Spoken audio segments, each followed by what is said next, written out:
इस वीडियो में आप सुनेंगे धनतेरस की कहानी। कहा जाता है कि एक समय भगवान विष्णु मृत्यु लोक में विचरण करने के लिए आ रहे थे, तो लक्ष्मी जी ने भी उनके साथ चलने की विनती की। तब विष्णु जी बोले कि अगर तुम मेरी बात मानोगी तो तुम मेरे साथ चल सकती हो।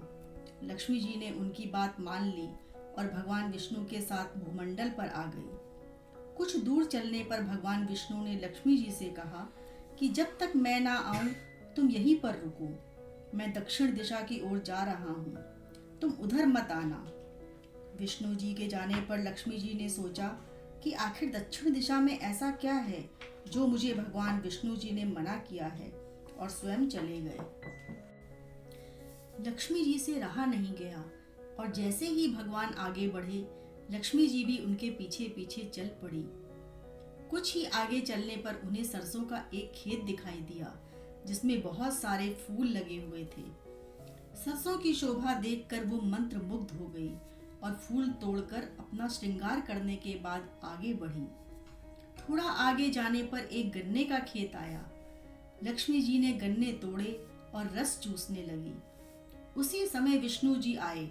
वो लक्ष्मी जी पर बहुत नाराज हुए। बोले, मैंने तुम्हें इधर आने को मना किया था, पर तुमने मेरी बात नहीं मानी और किसान के खेत में चोरी का अपराध कर बैठी। उन्होंने नाराज होकर लक्ष्मी जी को शाप दिया कि तुम इस अपराध के जुर्म में इस किसान की 12 वर्ष तक सेवा करो। ऐसा कहकर भगवान उन्हें छोड़कर क्षीर सागर चले गए। उसके बाद लक्ष्मी जी उस गरीब किसान के घर रहने लगी। एक दिन लक्ष्मी जी ने उस किसान की पत्नी से कहा कि तुम स्नान कर पहले मेरी बनाई गई इस देवी लक्ष्मी की पूजा करो, फिर रसोई बनाना, तब तुम जो मांगोगी वो तुम्हें मिलेगा। किसान की पत्नी ने ऐसा ही किया। पूजा के प्रभाव और लक्ष्मी जी की कृपा से किसान का घर दूसरे ही दिन से अन्न, धन, रत्न और स्वर्ण आदि से भर गया। लक्ष्मी जी ने किसान को धन्य धान्य से पूर्ण कर दिया। किसान के 12 वर्ष बड़े आनंद से कट गए। फिर 12 वर्ष के बाद लक्ष्मी जी जाने के लिए तैयार हुई। भगवान विष्णु लक्ष्मी जी को लेने आए तो किसान ने उन्हें भेजने से मना कर दिया। तब भगवान विष्णु ने किसान से कहा, इन्हें कौन जाने देता है, ये तो चंचला हैं, कहीं नहीं ठहरती। इनको तो बड़े बड़े नहीं रोक सके।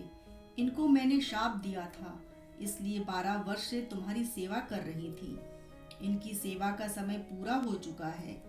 किसान हठ पूर्वक बोला कि नहीं, अब मैं लक्ष्मी जी को नहीं जाने दूंगा। तब लक्ष्मी जी ने किसान से कहा, तुम मुझे रोकना चाहते हो तो जैसा मैं कहूँ तुम वैसा करो।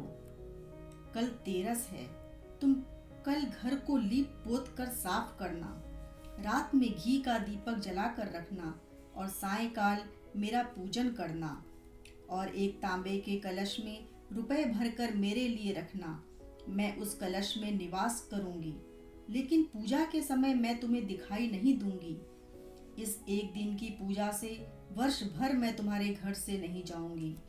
ये कहकर वो दीपक के प्रकाश के साथ 10 दिशाओं में फैल गई। अगले दिन किसान ने लक्ष्मी जी के कहे अनुसार पूजन किया। उसका घर धन्य धान्य से पूर्ण हो गया।